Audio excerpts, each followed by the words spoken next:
สวัสดีค่ะ ขอบคุณทุกท่านที่ติดตาม เรื่องเล่าโรงน้ำชาสกุลโจ เรื่องพลิกชีวิตเท่าแก่เนี้ยยุค 70 ด้วยคลังสินค้ายอดอัจฉริยะ ถ้าชอบ ฝากกดไลค์และกดกระดิ่งแจ้งเตือน เพื่อไม่ให้พลาดตอนใหม่ๆนะคะ บทที่ 51 กำแพงใจและอิฐก้อนแรกของอาณาจักร ความวุ่นวายในเมืองหม่นทนจบลงพร้อมกับการถูกคุมตัวของหวังอี้เฟย แต่นั่นไม่ได้ทำให้เฉินซีรู้สึกมั่นคงขึ้นเลยแม้แต่น้อย เธอนั่งอยู่บนรถทหารที่กำลังมุ่งหน้ากลับสู่เชิงเขาโย ดวงตามองออกไปนอกหน้าต่าง เห็นทิวเขาสลับซับซ้อน มือเรียวเผลอไปแตะจี้หยกขาวที่ลำคอ ก่อนจะชะงักและขมวดคิ้วแน่น ความรู้สึกที่พึ่งพาคนอื่นมันน่ากลัวเกินไป เฉินซีตำหนิตัวเองในใจ ปมจากโลกอนาคตที่ถูกหักหลังเพราะความเชื่อใจเริ่มกลับมาทำงานอีกครั้ง แม้เซี่ยจือหางจะช่วยชีวิตเธอไว้ แต่นั่นก็ยิ่งทำให้เธอรู้สึกว่าตัวเองกำลังตกอยู่ในภาระแห่งความกตัญญูซึ่งเป็นสิ่งที่เธอพยายามหลีกหนีมาตลอด คุณดูเครียดกว่าตอนที่เผชิญหน้ากับหวังอุ้ยเฟยเสียอีกนะเซี่ยจือหางที่นั่งอยู่ฝั่งตรงข้ามเอ่ยทัก น้ำเสียงเขายังคงนุ่มนวลแต่เฉินซีกลับเลือกที่จะปรับสีหน้าให้เรียบเฉยฉันแค่กำลังคิดเรื่องโรงงานค่ะคุณชายเซี่ยเฉินซีตอบพลางถอดจี้หยกขาวออกมาส่งคืนให้เขาของสำคัญแบบนี้ฉันรับไว้ไม่ได้หรอกค่ะมันจะกลายเป็นเป้าสายตาและทำให้แผนการขยายโรงงานของเราดูเหมือนมีอำนาจทหารหนุนหลังมากเกินไปจนชาวบ้านจะไม่กล้าพึ่งพาตัวเองเซี่ยจือหางมองจี้ในมือเธอแววตาของเขาหม่นลงเล็กน้อยเขารู้ทันทีว่ากำแพงที่เขาคิดว่าพังทลายลงแล้วแท้จริงมันแค่ถูกซ่อนไว้ใต้ความอ่อนแอชั่วคราวเท่านั้นคุณยังกลัวที่จะผูกพันกับใครจริงๆสินะฉันซีฉันแค่เชื่อในข้อตกลงมากกว่าคำสัญญาค่ะคุณชายเซี่ยเรามาโฟกัสเรื่องการบริหารพื้นที่เชิงเขาโหย่ให้เป็นสหกรณ์ครอบครัวที่แข็งแกร่งกันดีกว่าค่ะนั่นคือรากฐานที่มั่นคงที่สุดสำหรับฉันในตอนนี้เมื่อกลับถึงหมู่บ้านเฉินซีไม่รอช้าที่จะเริ่มแผนการปฏิรูปโรงงานเธอเรียกประชุมคนงานและเครือข่ายมดงานทั้งหมดที่ลานกว้างโดยมีพ่อเฉินและแม่เหนียงฟางยืนอยู่ข้างๆคราวนี้เธอไม่ใช้เครื่องจักรล้ำสมัยจากมิติลับออกมาโชว์แต่เธอเลือกที่จะใช้ระบบบริหารจัดการแทนทุกคนฟังนะคะต่อจากนี้โรงงานสกุลเฉินจะไม่ใช่แค่ที่ทำงานของฉันแต่มันจะเป็นสหกรณ์ของพวกเราทุกคนเฉินซีประกาศเสียงกังวานใครที่ทำงานดีจะมีหุ้นส่วนในผลประกอบการมีสวัสดิการข้าวสารและยารักษาโรคและที่สำคัญฉันจะเปิดโรงเรียนภาคค่ำให้พวกคุณได้เรียนรู้อ่านเขียนและบัญชีพื้นฐานเสียงฮือฮาดังขึ้นด้วยความตื่นเต้นนี่คือสิ่งที่ชาวนาในยุค 70 ไม่เคยกล้าฝันถึงฉันซีรู้ดีว่าการจะสร้างบ้านที่มั่นคงเธอต้องทำให้คนรอบตัวเก่งขึ้นและรักในสิ่งที่ทำไม่ใช่แค่ทำงานแลกเงินในขณะที่การประชุมดำเนินไปเฉินเม่ยที่เดินก้มหน้ากอดห่อผ้าเล็กๆเดินเข้ามาในลานด้วยสภาพที่ดูไม่ได้เธอซุดเข่าลงต่อหน้าเฉินซีท่ามกลางสายตาเกลียดชังของชาวบ้านเฉินซีข้าผิดไปแล้วข้าไม่มีที่ไปแล้วจริงๆเจ้าจะให้ข้าไปล้างถังพริกหรือกวาดถนนข้าก็ยอมขอแค่ให้ข้าได้มีที่ซุกหัวนอนและพิสูจน์ตัวเองได้ไหมเฉินซีมองดูพี่สาวที่เคยจองหองแววตาของเธอไม่ได้มีความแค้นแต่ก็ไม่มีความสงสารที่ฟูมฟายที่นี่ไม่มีที่ว่างสำหรับคนที่ทำตัวเป็นปลงแต่มีที่ว่างสำหรับแรงงานที่ตั้งใจทำผิดให้เป็นถูกอาตงพานางไปที่โรงนึ่งบะหมี่ให้นางเริ่มจากการล้างถาดและคัดแยกพริกเสียออกถ้าทำไม่ได้ภายใน3 วันก็ไม่ต้องมาให้ฉันเห็นหน้าอีกนะการตัดสินใจของเฉินซีครั้งนี้ทำให้ชาวบ้านเห็นว่าเธอมีความเด็ดขาดแต่ก็ยังให้โอกาสตามกฎระเบียบไม่ใช่ใช้อารมณ์ตัดสินค่ำคืนนั้นเฉินซีกลับมานั่งในห้องทำงานเพียงลำพังเธอเปิดมิติลับดูเพื่อเช็คปริมาณพลังกายที่เหลืออยู่มันเหลือน้อยจนน่าตกใจเธอจึงตัดสินใจล็อกมิตินั้นไว้ในส่วนลึกของจิตใจจากนี้ไปฉันจะใช้สมองและเครือข่ายคนเหล่านี้สร้างอนาคตของวิเศษคือยาพิษถ้าเราเสพติดมันมากเกินไปเธอมองออกไปนอกหน้าต่างเห็นแสงไฟจากโรงนอนคนงานและเห็นร่างของเซี่ยจือหางที่เดินตรวจตราอยู่ไกลๆเธอขยับคอเสื้อที่ว่างเปล่าอย่างไร้จี้หยกขาว ความรู้สึกวูบหวงเกิดขึ้นเพียงครู่เดียวก่อนเธอจะก้มหน้าลงจัดการบัญชีต่อด้วยแววตาที่เย็นชาดุจเดิมบทที่52สงครามเงียบและกลยุทธ์ยืมดาบการขยายตัวของโรงงานบะหมี่สกุลเฉินภายใต้ระบบสหกรณ์ดำเนินไปอย่างก้าวกระโดดแต่ในโลกของธุรกิจยุค 70 เมื่อผลประโยชน์ก้อนโตเริ่มปรากฏกลิ่นคาวของความโลภก็ดึงดูดฝูงไฮยีน่ากลุ่มใหม่เข้ามาทันทีพี่ใหญ่ครับขบวนรถมดงานชุดที่ไปรับน้ำมันก๊าซและน้ำมันเชื้อเพลิงจากตัวเมืองถูกกักไว้ที่ด่านนอกมณฑลเฉินตงเดินเข้ามารายงานด้วยสีหน้าเคร่งเครียดเท่าแก่ซ่งผู้คุมคลังน้ำมันรายใหญ่แจ้งว่าราคาน้ำมันปรับตัวสูงขึ้น3 เท่าตัวกระทันหันและหากเราไม่จ่ายค่าธรรมเนียมผ่านทางเพิ่มเติมรถของสมาคมเราจะไม่มีสิทธิ์เติมน้ำมันแม้แต่หยดเดียวเฉินซีที่กำลังตรวจเช็คบัญชีรายรับรายจ่ายเงยหน้าขึ้นดวงตาของเธอเรียบเฉยแต่แฝงไปด้วยความเยือกเย็นเท่าแก่ซ่งคนนี้เป็นคนของใครคะเห็นว่าเป็นเครือญาติห่างๆของข้าราชการในกรมการค้ามณฑลครับเขาฉวยโอกาสตอนที่ปรึกษาหวังถูกพักราชการเข้ามาแทรกแซงตลาดน้ำมันเพื่อบีบให้โรงงานที่กำลังรุ่งอย่างเราต้องแบ่งหุ้นส่วนให้เขาในวินาทีนั้นเซี่ยจือหางเดินเข้ามาในห้องทำงานพอดีเขาได้ยินบทสนทนาทั้งหมดและตบโต๊ะเสียงดังด้วยความโกรธไอ้พวกฉวยโอกาสผมจะส่งหน่วยสารวัตรทหารไปตรวจค้นคลังน้ำมันของมันเดี๋ยวนี้ในข้อกักตุนสินค้าและขูดรีดประชาชนหยุดก่อนค่ะคุณชายเซี่ยเฉินซีเอ่ยเสียงนิ่งพลางลุกขึ้นยืน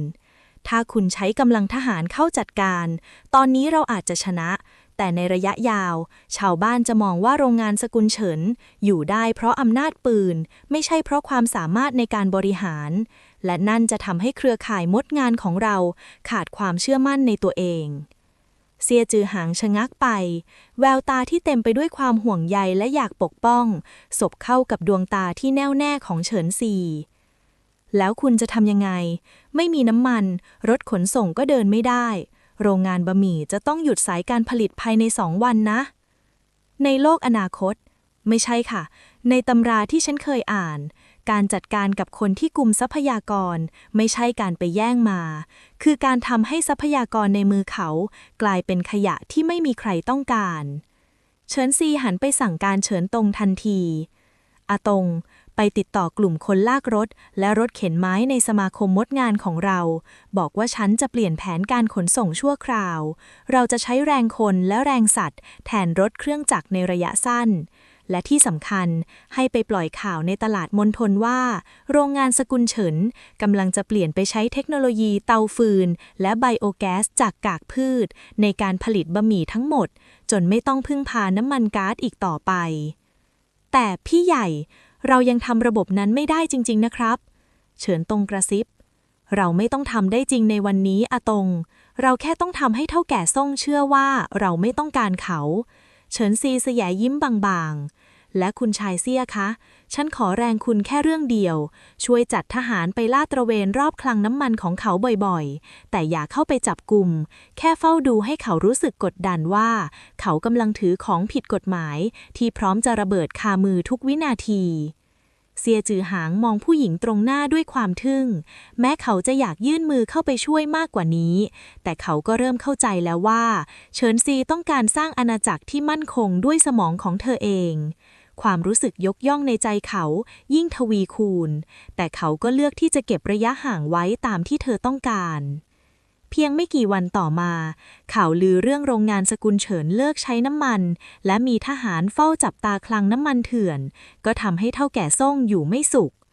ความหวาดระแวงว่าสินค้าที่กักตุนไว้จะขายไม่ออกและถูกจับกุมก็ทำให้เขาต้องเป็นฝ่ายส่งคนมาเจรจาขอลดราคาน้ำมันลงมาต่ำกว่าเดิมเพื่อรักษาสัมพันธ์กับโรงงานใหญ่ไว้เฉินซีนั่งมองจดหมายขอเจรจาบนโต๊ะด้วยแววตาสงบนิ่งเดียวเธอไม่ได้ใช้ของวิเศษจากมิติลับเลยแม้แต่ชิ้นเดียวในครั้งนี้ชัยชนะที่ได้มาด้วยชั้นเชิงทำให้เธอมั่นใจยิ่งขึ้นว่าบ้านหลังนี้กำลังถูกสร้างขึ้นด้วยอิฐที่แข็งแกร่งที่สุดนั่นคือปัญญาของเธอเองบทที่53 ระเบิดเวลาในสายผลิตและการพิสูจน์เนื้อแท้ กลิ่นแป้งสาลีฟุ้งกระจายไปทั่วโรงนึ่งบะหมี่ที่บัดนี้เดินเครื่องเต็มกำลังเพื่อส่งมอบสินค้าให้ทันตามสัญญากองทัพทว่าท่ามกลางความเร่งรีบเสียงเอะอะโวยวายจากสายการผลิตที่สองกลับทำให้เฉินซีที่กำลังตรวจงานอยู่ต้องชะงักฝีเท้าฉันบอกแล้วไงว่าพลิกพวกนี้มันยังใช้ได้แค่สีมันคล้ำไปนิดเดียวจะทิ้งให้เสียของทำไมเสียงแหลมของเฉินเม่ยดังแทรกขึ้นมาเฉินซีเดินเข้าไปในวงล้อมของคนงานเห็นเฉินเม่ยกำลังยืนเถียงกับหัวหน้าคนงานหญิงอย่างไม่ลดละในมือของเฉินเม่ยมีถุงพริกแห้งที่เริ่มมีจุดเชื้อราสีขาวเล็กๆซึ่งควรจะถูกคัดทิ้งตามระเบียบที่เฉินซีวางไว้เกิดอะไรขึ้นเฉินซีเอ่ยเสียงเย็นจนคนงานรอบข้างพากันก้มหน้าเงียบเฉินซีเท่าแก่เนี้ยคะเฉินเม่ยรีบเปลี่ยนคำเรียกพลางปั้นหน้าซื่อพี่แค่เห็นว่าพริกพวกนี้มันยังดีอยู่ตั้งเยอะถ้าทิ้งไปหมดโรงงานจะเสียรายได้นะคะพี่แค่หวังดีอยากช่วยประหยัดต้นทุนให้โรงงานเราเท่านั้นเองเฉินซีหยิบพริกในมือเฉินเม่ยขึ้นมาพิจารณาแววตาของเธอคมปราบจนเฉินเม่ยเริ่มหลบสายตากฎของที่นี่คืออะไรอาตงเฉินตงที่เดินตามมาติดตอบเสียงดังฟังชัดวัตถุดิบที่ไม่ได้มาตรฐานแม้เพียงชิ้นเดียวห้ามปนลงในสายการผลิตเด็ดขาดเพราะจะทำให้สินค้าทั้งล็อตเน่าเสียและเสียชื่อเสียงโรงงานครับได้ยินแล้วใช่ไหมคะพี่เมยเฉินซีวางพริกลงในถังขยะอย่างไม่ใยดีความหวังดีที่ขาดความรับผิดชอบคือยาพิษที่ทำลายธุรกิจพี่คิดว่าการประหยัดพริกเพียงไม่กี่หยวนมันคุ้มกับการที่ทหารนับพันคนต้องท้องร่วงเพราะสินค้าของเรางั้นหรือพี่ไม่ได้ตั้งใจในโลกธุรกิจไม่มีคำว่าไม่ได้ตั้งใจค่ะมีแค่ทำได้หรือทำไม่ได้เฉินซีหันไปสั่งหัวหน้าคนงานหักค่าแรงของเฉินเม่ยในวันนี้และให้นางไปล้างถังหมักพริกเผาทั้งหมดคนเดียวจนกว่าจะสะอาดถ้าพรุ่งนี้ยังมีความคิดจะลดมาตรฐานอีกก็เชิญกลับไปอยู่บ้านเฉยๆไม่ต้องมาเหยียบที่นี่เฉินเม่ยกำหมัดแน่นน้ำตาคลอด้วยความอับอายและโกรธแค้นแต่เมื่อเห็นสายตาเย็นชาของเฉินซีที่ไร้แววล้อเล่นก็ทำได้เพียงก้มหน้าเดินไปที่ถังหมักอย่างจำยอมเซียจือหางที่ยืนสังเกตการอยู่มุมหนึ่งเดินเข้ามาหาเฉินซีหลังจากคนงานแยกย้ายกันไปแล้วคุณใจแข็งกับพี่สาวตัวเองมากนะเฉินซีตอบพลางถอนหายใจออกมาเบาๆความเหนื่อยล้าเริ่มปรากฏในแววตาของเธออำนาจจัดการคนยากกว่าอำนาจจัดการเครื่องจักรมากนักคุณชายเซี่ยนั่นคือเหตุผลที่ผมยังอยู่ตรงนี้ไงครับเซี่ยจือหานเอ่ยเสียงนุ่มเขาเว้นระยะห่างไว้1 ช่วงตัวตามที่เธอต้องการไม่ใช่ในฐานะทหารที่มาคุมงานแต่ในฐานะคนที่พร้อมจะรับฟังวันที่เท่าแก่เนี้ยรู้สึกเหนื่อยเฉินซีนิ่งไปครู่เธอไม่ได้ปฏิเสธคำพูดของเขาเหมือนทุกครั้งแต่ก็ไม่ได้ขยับเข้าไปใกล้มากกว่าเดิมขอบคุณค่ะแต่ตอนนี้ฉันมีเรื่องสำคัญกว่าต้องกังวลมีรายงานว่าสินค้าของเราเริ่มถูกลอกเลียนแบบในตลาดมืดเมืองมณฑลและดูเหมือนจะมีคนวงในแอบเอาสูตรพริกเผาของเราไปขายแววตาของเฉินซีกลับมาแข็งกร้าวอีกครั้งสงครามครั้งใหม่ไม่ใช่การปะทะด้วยกำลังแต่เป็นการต่อสู้เพื่อปกป้องลิขสิทธิ์และความภักดีของคนในองค์กรซึ่งจะเป็นบททดสอบที่ใหญ่กว่าที่ผ่านมาบทที่54หนอนบอนไส้และกลลวงในโหลพริกบรรยากาศในโรงงานยามค่ำคืนค่อนข้างเงียบเหงามีเพียงแสงไฟจากตะเกียงพายุไม่กี่ดวงที่ส่องสว่างตามทางเดินเฉินซีนั่งอยู่ในห้องทำงานมืดๆโดยไม่เปิดไฟแววตาของเธอจ้องมองสมุดบันทึกการเบิกจ่ายวัตถุดิบอย่างละเอียดสูตรผสมลับเบอร์ 3หายไปจากสต็อกเกินกว่าปริมาณการผลิตจริง 5%เฉินซีพึมพำกับตัวเองนี่ไม่ใช่ความสะเพร่าแต่มันคือการขโมยเธอรู้ดีว่าสินค้าลอกเลียนแบบในตลาดมณฑลที่รสชาติใกล้เคียงกับของเธอถึง 80% นั้นไม่มีทางเกิดขึ้นได้เองหากไม่มีคนแอบนำส่วนผสมกึ่งสำเร็จรูปที่เธอเตรียมไว้ไปปล่อยต่อพี่ใหญ่ครับผมทำตามที่สั่งแล้วเฉินตงเดินเข้ามาในห้องอย่างเงียบเชียบผมแอบทำเครื่องหมายสีแดงไว้ที่ก้นโหลส่วนผสมลับในคลังหมายเลข 4และแกล้งปล่อยให้เวรยามช่วงเปลี่ยนกะหลวมลงตามที่พี่บอก ดีมากอาตง ใครก็ตามที่เดินเข้าหาโหลนั้นคืนนี้ คือคนที่ขายความภักดีให้เงินตรา เฉินซีเอ่ยเสียงเรียบ แต่ในใจกลับรู้สึกหน่วงอย่างประหลาด เพราะลึกๆ เธอหวังว่าคนในจะไม่มีใครทรยศต่อ บ้านที่เธอเพียรสร้างมา เวลาผ่านไปจนล่วงเข้าสู่ยาม3 เงาสลัวของร่างหนึ่งค่อยๆลัดเลาะผ่านกำแพงโรงงาน มุ่งหน้าไปยังคลังส่วนผสม ร่างนั้นท่าทางลนลาน แต่ก็ชำนาญเส้นทางเป็นอย่างดี เขาหยิบห่อผ้าออกมาเตรียมบรรจุของมีค่า เพื่อนำไปส่งมอบให้ใครบางคนที่รออยู่ชายป่า จะรีบไปไหนหรือคะ เสียงนิ่งเรียบของเฉินซีดังขึ้น พร้อมกับแสงไฟจากกระบอกสูบที่สว่างพรึบขึ้นจากทุกทิศ ร่างนั้นชะงักกึกจนของในมือร่วงกราวลงพื้น เมื่อแสงไฟส่องกระทบใบหน้า เฉินซีก็ต้องพบกับความจริงที่น่าลำบากใจ พี่สะใภ้รอง เฉินซีเอ่ยชื่อญาติห่างๆของตระกูลเฉินที่เธออุตส่าห์จ้างมาช่วยงานในส่วนที่สำคัญที่สุด เฉินซีข้าไม่ได้ตั้งใจ มีคนเอาเงินมาล่อข้า เขาบอกว่าแค่เอาพลิกพวกนี้ไปให้เขาหน่อยเดียว เขาจะให้เงินข้าไปใช้หนี้พนันของสามีข้า หญิงวัยกลางคนซุดตัวลงร้องไห้แทบเท้าเฉินซี เฉินซีมองดูภาพตรงหน้าด้วยแววตาที่เย็นชา แต่แอบแฝงด้วยความผิดหวัง ฉันสร้างสหกรณ์นี้มาเพื่อให้ทุกคนลืมตาอ้าปาก โดยไม่ต้องเป็นหนี้ แต่พี่กลับเลือกที่จะทำลายรากฐานของพวกเราเพื่อทางลัดที่ไม่มีวันจบสิ้น เซี่ยจือหางเดินออกมาจากเงามืดด้านหลังทหารของเขาว่า ชายคนที่รอรับของอยู่ชายป่า ถูกทหารของผมจับไว้ได้แล้วครับเฉินซี เขาคือคนของสมาคมการค้าบูรพากลุ่มพ่อค้าที่มีอิทธิพลที่สุดในมณฑลข้างเคียง เฉินซีนิ่งไปครู่ หมากตานี้ใหญ่กว่าที่เธอคิด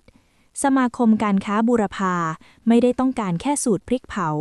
แต่พวกเขากำลังทดสอบความแข็งแกร่งของระบบป้องกันของเธอ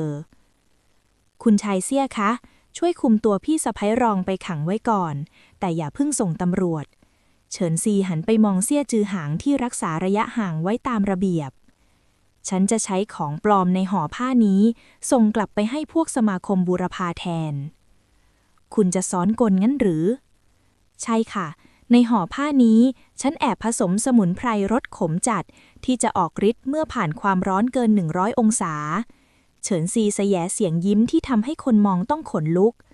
ถ้าพวกเขากล้าเอาไปผลิตบะหมี่ล็อตใหญ่ สินค้าทั้งโกดังของพวกเขาจะกลายเป็นขยะที่เหม็นขมจนไม่มีใครกล้ากิน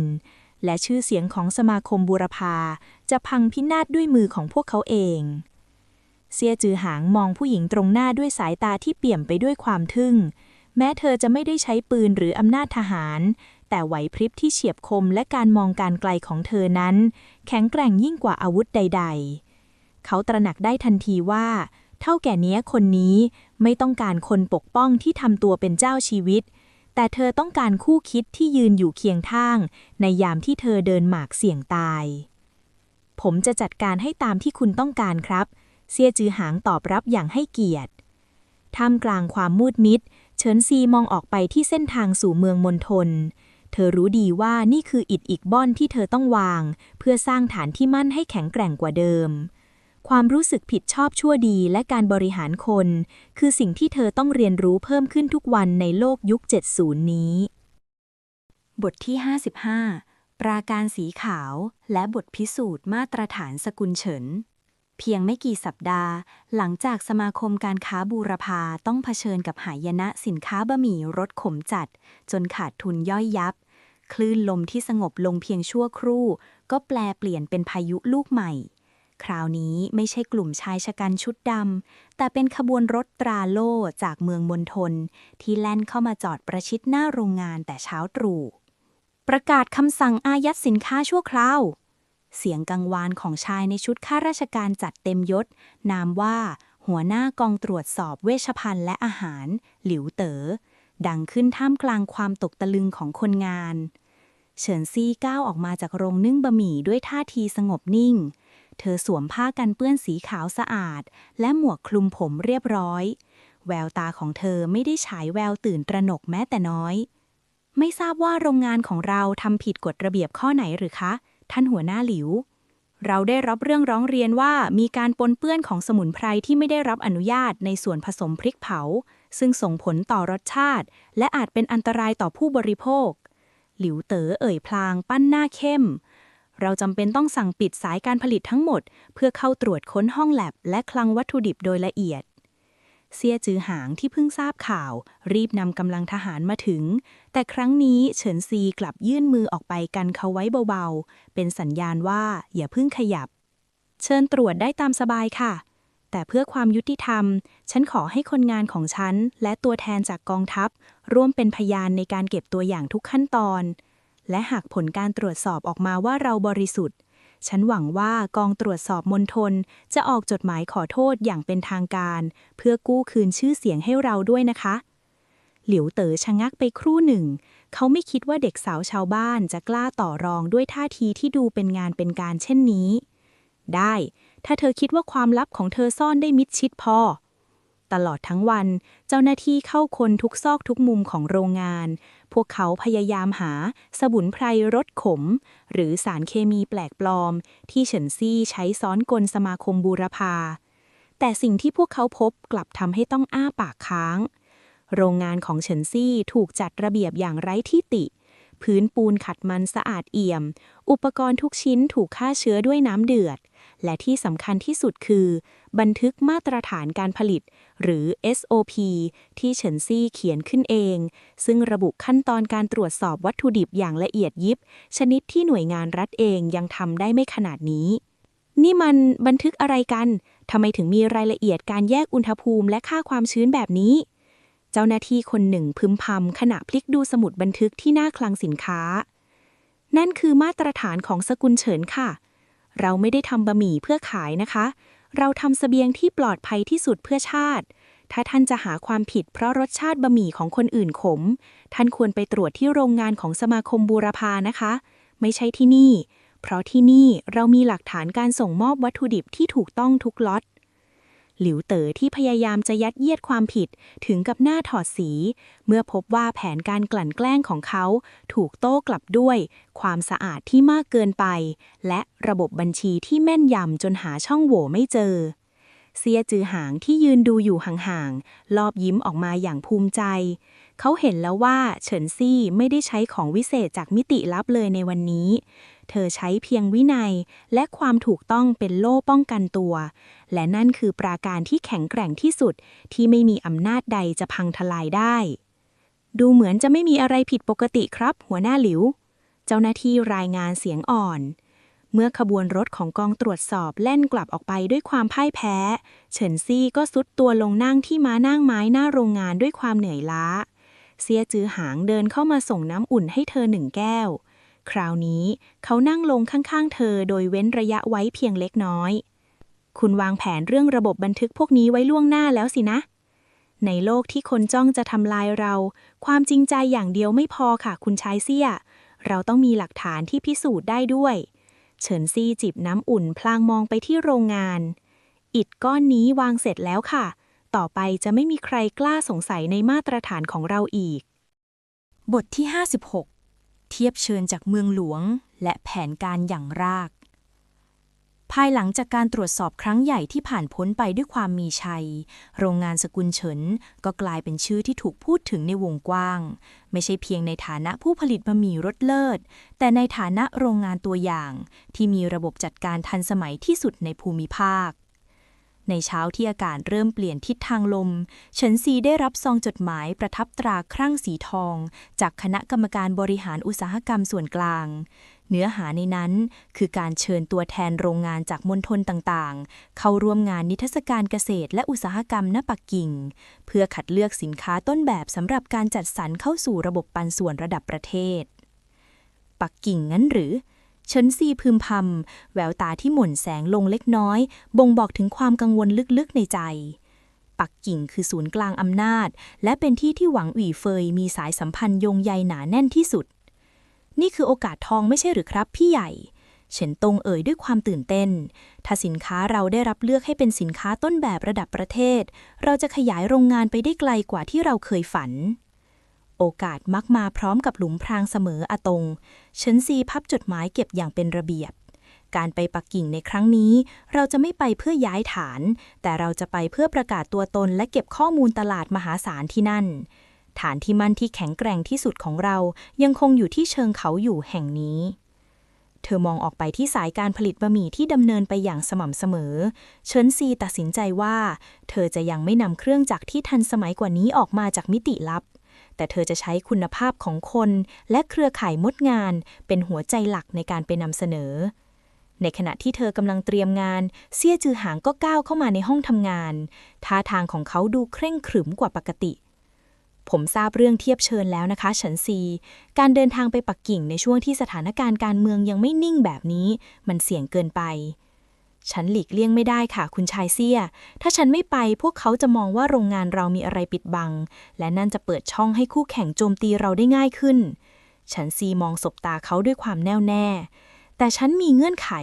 ฉันจะเดินทางไปพร้อมกับตัวแทนสมาคมมดงาน6 คนโดยใช้ขบวนรถขนส่งของสมาคมเองไม่ใช้รถของทางราชการคุณต้องการพิสูจน์ระบบโลจิสติกของคุณด้วยสินะเซี่ยจือหางลอบยิ้มคลางพยักหน้าอย่างเข้าใจตกลงครับผมจะส่งหน่วยอารักขาแฝงตัวไปกับกลุ่มมดงานของคุณโดยที่พวกเขาจะไม่ทำตัวเป็นทหารเพื่อไม่ให้คุณลำบากใจขอบคุณค่ะแต่เรื่องจี้หยกที่ฉันคืนไปฉันหวังว่าคุณจะเข้าใจนะคะฉันซีเอ่ยเสียงเบาลงแต่ยังคงน้ำเสียงที่มั่นคงในปักกิ่งฉันต้องการไปในฐานะเท่าแก่เนี้ยตระกูลเฉินที่สร้างตัวเองขึ้นมาไม่ใช่ในฐานะใครคนอื่นเซี่ยจือหางนิ่งไปชั่วครู่ก่อนจะพยักหน้าช้าๆผมเคารพการตัดสินใจของคุณเฉินซีแต่จำไว้ว่าต่อให้ไม่มีจี้หยกสายตาของผมก็จะไม่คลายไปจากคุณแม้แต่วินาทีเดียวเฉินซีหันกลับไปสนใจแผนที่เส้นทางจากมณฑลสู่ปักกิ่งเธอเริ่มขีดเส้นทางลับที่เครือข่ายมดงานใช้ประจำซึ่งเป็นเส้นทางที่รอดพ้นจากการคุมของกลุ่มมาเฟียใหญ่นี่คือการทดลองใช้เครือข่ายโลจิสติกมดงานข้ามภูมิภาคเป็นครั้งแรกหมากกระดานนี้ไม่ใช่แค่เรื่องการขายบะหมี่แต่มันคือการหยั่งรากอำนาจการขนส่งที่จะกลายเป็นอาวุธสำคัญของเธอในอนาคตโดยที่เธอยังไม่รู้เลยว่าที่ปักกิ่งนั้นมีคนบางกลุ่มกำลังรอคอยการปรากฏตัวของสาวชาวนาผู้มีพรสวรรค์ด้วยจุดประสงค์ที่ซับซ้อนเกินกว่าที่เธอจะคาดคิดบทที่ 57 เส้นทางสายไกลและด่านนอกกฎหมายขบวนรถมุดงานของตระกูลเฉินซึ่งประกอบด้วยรถบรรทุกดัดแปลงสภาพดี2 คันและกลุ่มรถเข็นติดเครื่องยนต์ขนาดเล็กอีก4 คันเคลื่อนตัวออกจากเชิงเขาอยู่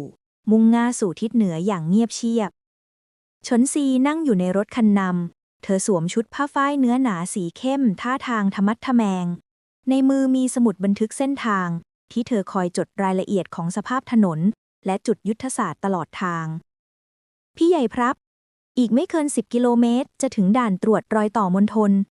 เฉินตงที่ทำหน้าที่คนขับเอ่ยขึ้นด้วยสีหน้ากังวลผมได้ข่าวมาว่าหัวหน้าด่านคนใหม่ชื่อเจ้าถิ่นอูขึ้นชื่อเรื่องการกักรถสินค้าเพื่อเรียกค่าบำรุงถนนในราคาที่โหดหินมาก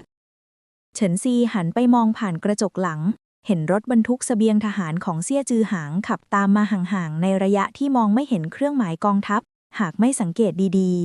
ๆจำไว้อาตงไม่ว่าอะไรจะเกิดขึ้นห้ามบอกว่าเรามีทหารอารักขาเด็ดขาดฉันจะจัดการเรื่องนี้เองเมื่อขบวนรถมาถึงด่านไม้กั้นไม้ไผ่หนาหนักก็ถูกยกลงกั้นทางทันทีชายชะกันในชุดเครื่องแบบท้องถิ่นที่ดูไม่เรียบร้อยนักเดินเข้ามาเคาะกระจกรถด้วยด้ามปืนจะไปไหนกันขนอะไรมาเจ้าถิ่นอูเอ่ยเสียงห้วนสายตาจดจ้องไปที่ลังไม้หลังรถที่ประทับตราสกุลเฉินเรานำสินค้าตัวอย่างไปงานนิทรรศการที่ปักกิ่งค่ะเฉินซีก้าวลงจากรถด้วยท่าทีสงบนี่คือใบอนุญาตผ่านทางจากกรมการค้ามณฑลของเรา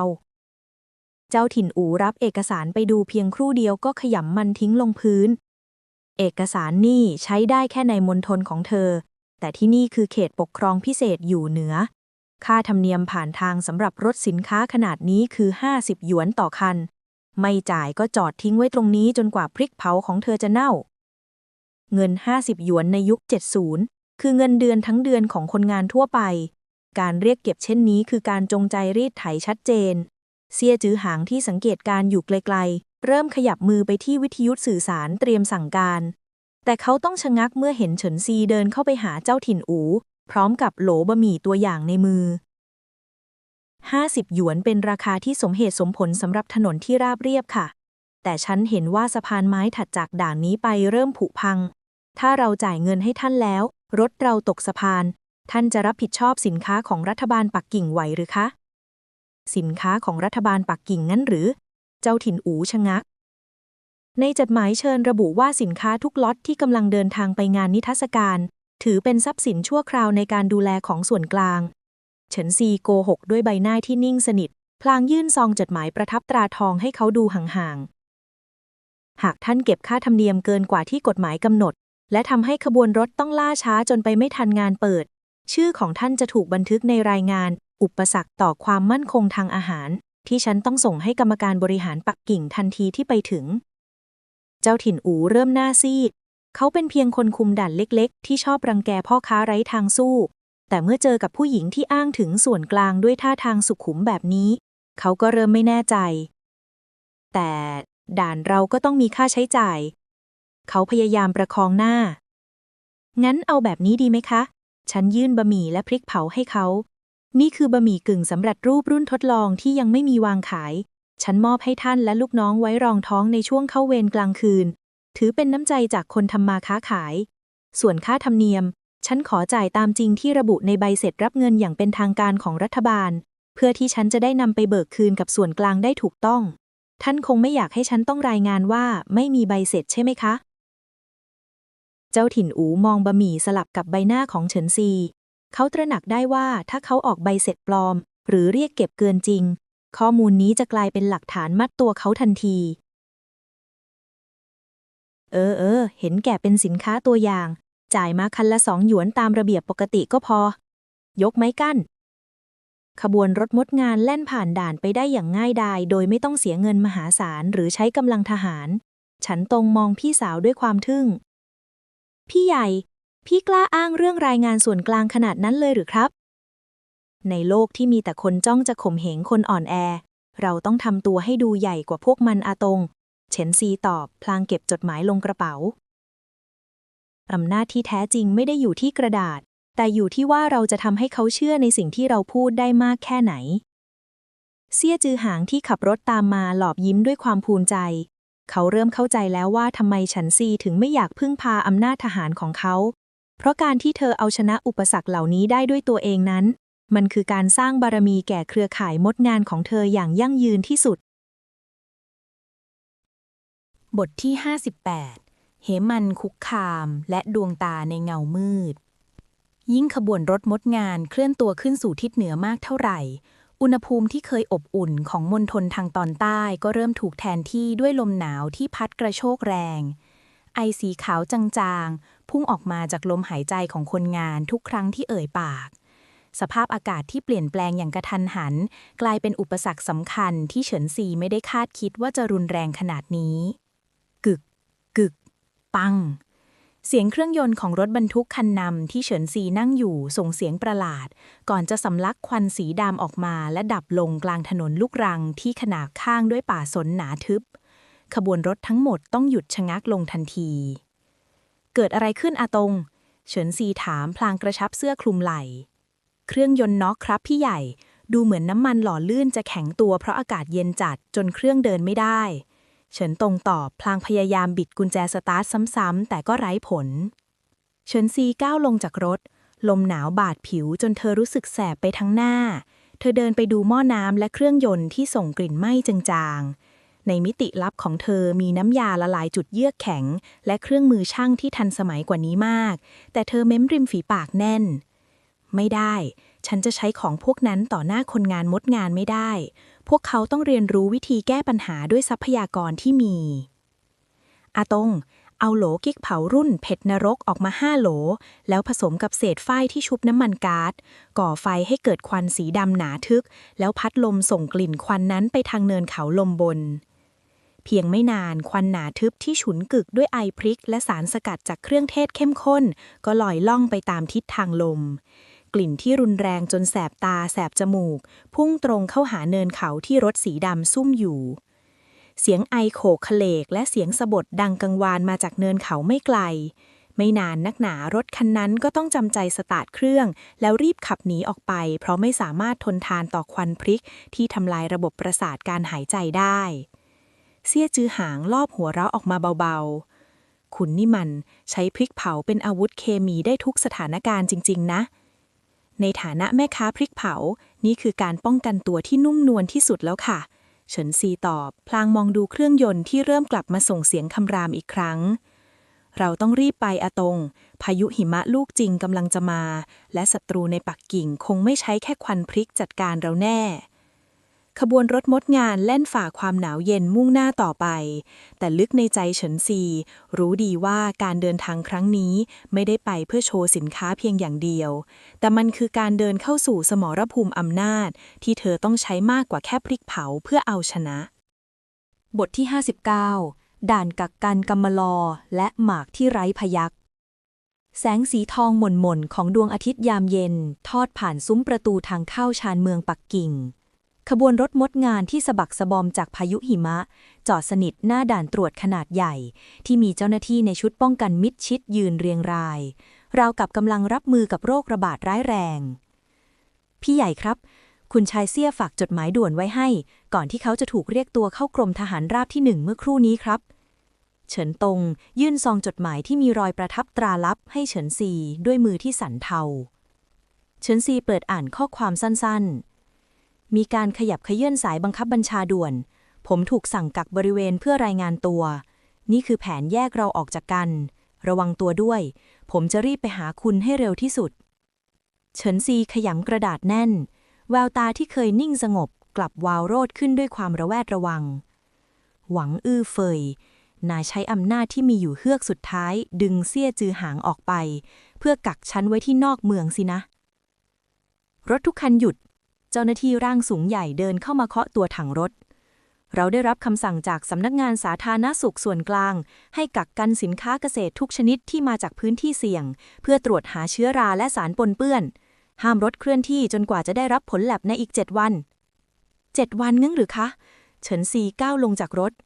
ลมหนาวปะทะหน้าจนผิวซีดงานนิทรรศการจะเริ่มในอีก2 วันถ้ากักเราไว้ที่นี่สินค้าตัวอย่างที่เตรียมมาเพื่อนำเสนอต่อหน้าคณะกรรมการส่วนกลางก็จะเสียโอกาสทั้งหมดนั่นไม่ใช่ปัญหาของเรามันคือกฎหมายเจ้าหน้าที่ตอบเสียงแข็งเฉินซีมองไปรอบๆเธอเห็นรถขนสินค้าลำอื่นผ่านไปได้โดยการยื่นซองสีขาวให้เจ้าหน้าที่แต่กับขบวนรถของเธอเจ้าหน้าที่กลับตรวจค้นอย่างละเอียดเกินปกติแถมยังจงใจเปิดลังสินค้าทิ้งไว้ให้ความเย็นทำลายเนื้อสัมผัสของบะหมี่ในวินาทีที่วิกฤตเฉินซีสังเกตเห็นรถจี๊ปสีดำคันหนึ่งจอดดูเหตุการณ์อยู่ห่างๆบนตัวรถมีสัญลักษณ์ของกรมอุตสาหกรรมแปรรูปเธอจำได้ว่านี่คือหนึ่งในหน่วยงานที่ร่วมลงนามในจดหมายที่เชิญเธอมาด้วยอาตงครับไปหยิบบะหมี่น้ำซุปโสมหมักที่ฉันเตรียมไว้พิเศษออกมาเฉินซีสั่งการแต่พี่ใหญ่นั่นเป็นของที่จะเอาไปให้คณะกรรมการไม่ใช่หรือครับถ้าผ่านด่านนี้ไม่ได้ของชิ้นนี้ก็ไร้ค่าเฉินซีเดินตรงไปที่รถจี๊ปคันนั้นแทนที่จะอ้อนวอนเจ้าหน้าที่ด่านเธอเลือกที่จะเดินเข้าหาผู้มีอำนาจที่แอบดูอยู่เธอเคาะกระจกรถเบาๆเมื่อกระจกเลื่อนลงเธอพบกับชายวัยกลางคนสวมแว่นตาท่าทางมีการศึกษาท่านคะฉันคือเฒ่าแก่เนี้ยตระกูลเฉินซีเอ่ยด้วยน้ำเสียงที่มั่นคงและให้เกียรติฉันทราบดีว่าการกักกันโรคเป็นเรื่องสำคัญแต่ในฐานะคนทำงานอุตสาหกรรมท่านคงทราบดีว่าเชื้อราไม่เติบโตในอุณหภูมิต่ำกว่า0 องศาเช่นนี้สิ่งที่กำลังเกิดขึ้นที่ด่านคือการทำลายทรัพย์สินของรัฐบาลที่ท่านอุตสาห์ส่งจดหมายไปเชิญเธอมาด้วยตัวเองนะคะชายคนนั้นชะงักไปเขาคือเลขาหลิวผู้ช่วยของหัวหน้าคณะกรรมการนิทรรศการเธอรู้ได้ยังไงว่าฉันอยู่ที่นี่สายตาของคนทำงานมักมองหาผู้ที่เข้าใจงานเสมอค่ะเฉินซีส่งโหลบะหมี่สมหมักให้เขานี่คือเทคโนโลยีการถนอมอาหารที่ฉันตั้งใจนำมาเสนอเพื่อแก้ปัญหาเสบียงในที่หนาวจัดถ้าท่านปล่อยให้มันถูกแช่แข็งทิ้งไว้ที่นี่ความตั้งใจของกรมท่านก็จะกลายเป็นเพียงเศษขยะในรายงานของฉัน เลขาหลิวเปิดโหลกลิ่นหอมของโสมและเครื่องยาจีนที่ถูกสกัดด้วยความร้อนคงที่ซึ่งเฉินซีแอบใช้มิติลับช่วยปรับสมดุลเล็กน้อยท่ามกลางอากาศที่หนาวเหน็บกลิ่นนี้มีอำนาจทำลายความเฉยเมยได้อย่างชะงัดนักเธอมีความกล้ามากนะเท่ากันเนี้ยเฉินเลขาหลิวพึมพำก่อนจะหันไปสั่งเจ้าหน้าที่ด่านปล่อยขบวนรถนี้ไปฉันจะรับรองความปลอดภัยของสินค้าล็อตนี้ด้วยตำแหน่งของฉันเองขบวนรถมดงานแล่นผ่านด่านไปได้อย่างหวุดหวิดท่ามกลางสายตาเครียดแค้นของเจ้าหน้าที่ด่านฉันซีกลับขึ้นรถด้วยอาการสั่นสะท้านไปทั้งตัวพลังกายของเธอถูกใช้ไปกับการเจรจาและการควบคุมแรงกดดันจนถึงขีดสุดเราเข้าเมืองได้แล้วครับพี่ใหญ่เฉินตงตะโกนด้วยความดีใจแต่เฉินซีกลับมองออกไปที่แสงไฟของปักกิ่งด้วยใจที่หนักอึ้งเธอผ่านด่านแรกมาได้ด้วยไหวพริบแต่ในเมืองใหญ่ที่ไร้เสี้ยจือหางคอยระวังหลังและมีศัตรูที่มองไม่เห็นตัวตนซ่อนอยู่ทุกมุมถนนนี่เพียงเป็นจุดเริ่มต้นของคืนวันที่ยาวนานที่สุดในชีวิตของเธอเท่านั้นบทที่ 60 โกดังร้างและเงาของพยัคฆ์ซุ่มลมหนาวในปักกิ่งยามค่ำคืนกรีดลึกถึงกระดูกขบวนรถมดงานหยุดนิ่งอยู่หน้าโรงเตรียมรัฐบาลที่ควรจะเป็นที่พักของเหล่าตัวแทนมณฑลแต่ภาพที่เห็นกลับเป็นเจ้าหน้าที่หน้าเคาน์เตอร์ที่สายหน้าอย่างเย็นชาพลางยื่นเอกสารคืนให้เฉินซีขออภัยด้วยแม่นางเฉินรายชื่อของโรงงานสกุลเฉินถูกระงับเนื่องจากปัญหาด้านเอกสารรับรองในนาทีสุดท้ายห้องพักของคุณถูกจัดสรรให้ตัวแทนจากมณฑลอื่นไปเรียบร้อยแล้วปัญหาเอกสารงั้นหรอคะเฉินซีเอ่ยเสียงเรียบแม้ในใจจะรู้ดีว่านี่คือการกลั่นแกล้งฉันมีจดหมายเชิญที่มีตราประทับถูกต้องท่านจะบอกว่าจดหมายจากส่วนกลางเป็นเพียงกระดาษไร้ค่าอย่างนั้นหรือนั่นไม่ใช่หน้าที่ของผมที่จะตอบเจ้าหน้าที่เบือนหน้าหนีเชิญคุณหาที่พักที่อื่นเถอะปักกิ่งกว้างใหญ่ถ้ามีเงินพอเฉินซีมองดูเหล่ามดงานที่ยืนตัวสั่นอยู่ท่ามกลางหิมะที่เริ่มตกหนักทุกคนเหนื่อยล้าจากการเดินทางไกลเธอรู้ดีว่าหากฝืนประท้วงที่นี่ต่อจะยิ่งทำให้ทุกคนตกเป็นเป้าสายตาและเสียเวลาพักผ่อนไปเถอะอาตงเฉินซีสั่งการเราจะไม่พักที่นี่แต่ที่ใหญ่คืนนี้หิมะตกหนักขนาดนี้เราจะไปอยู่ที่ไหนครับเฉินตงถามด้วยความกังวลในยามสุขชัยภูมิที่ศัตรูคิดว่าเราจะล่มจมคือที่ที่ปลอดภัยที่สุดเฉินซีหยิบแผนที่เก่าที่เธอแอบจดบันทึกมาจากเลขาหลิวไปที่เขตท่าเรือเก่าตะวันออกที่นั่นมีโกดังร้างของกรมอุตสาหกรรมที่ปิดตัวลงไปแล้วเราจะไปตั้งค่ายที่นั่นเมื่อขบวนรถมาถึงโกดังร้างที่ทั้งมืดและเย็นเยียบเฉินซีไม่ได้แสดงความท้อแท้เธอสั่งให้เหล่ามดงานนำผ้าใบกันลมออกมาปิดกั้นลมหนาวและใช้เตาถ่านที่เตรียมมาเริ่มต้มน้ำร้อนอาตงแจกบะหมี่โสมที่เราเหลืออยู่ให้ทุกคนกินเพิ่มความอบอุ่นเฉินซีสั่งการพลางเดินสำรวจรอดโกดังที่นี่อาจจะดูซอมซ่อแต่มันคือที่ที่เราจะทดสอบระบบครัวเคลื่อนที่ของเราก่อนจะไปสาธิตจริงในงานในขณะที่ทุกคนกำลังเตรียมตัวพักผ่อนเฉินซีสังเกตเห็นชายคนหนึ่งท่าทางลับๆล่อๆแอบมองมาจากเงามืดนอกโกดังเธอแซงทำเป็นเดินออกไปตักน้ำเพียงลำพังเพื่อล่อให้เขาปรากฏตัวส่งข่าวให้เจ้านายของคุณด้วยนะคะเฉินซีเอ่ยขึ้นโดยไม่หันไปมองว่าโกดังที่นี่กว้างขวางและสงบกว่าโรงเตรียมนั่นมากขอบคุณที่ช่วยจัดสรรที่ทำให้ฉันไม่ต้องปั้นหน้ายิ้มตอบรับคำลวงของพวกข้าราชการชายคนนั้นชะงักและรีบหลบหายไปในความมืด